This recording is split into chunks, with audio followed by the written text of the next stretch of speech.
সম্মানিত সুধীমণ্ডলী, আসসালামু আলাইকুম রহমতুল্লাহ।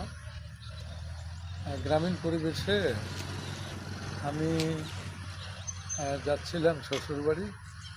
প্রতিমধ্যেই এখানে বেশ একটা সুন্দর প্লেস দেখে থামলাম। তো খুব ভালো লাগলো। আসলে বাংলাদেশের মানুষ ঠাকুরগাঁ চেনে না এখনও। ঠাকুরগাঁ চিনলে তারা এখানে ঘোটা করে আসতো।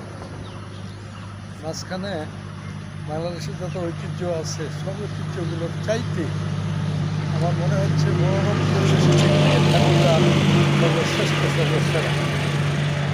এদিকে অনলাইনে, অফলাইনে, সোশ্যাল মিডিয়ায়, নেট দুনিয়ায় এই যে জাতীয় মসজিদের সম্মানিত খতিব মৌলানা আল্লামা আব্দুল মালিক সাহেবের কেন্দ্র করে আল্লামা তারেক মনোহরের নাম নিয়ে এবং ডক্টর আবুল কালাম আজাদ বাসার তাকে নিয়ে এটা কী হিন্দুর শুরু হয়েছে গোটা দেশে।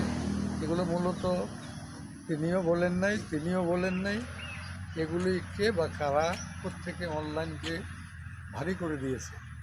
এই জন্য আমি দেশবাসীকে সতর্ক করব যে আপনারা গুজবে কান দেবেন না। আসলে ইসলাম একটি সঠিক ধর্ম এবং এনারা সঠিক ধর্মের উপরেই প্রতিষ্ঠিত। আমি আশা করি আল্লাহ আমাদেরকে কবুল করুন। আসসালামু আলাইকুম।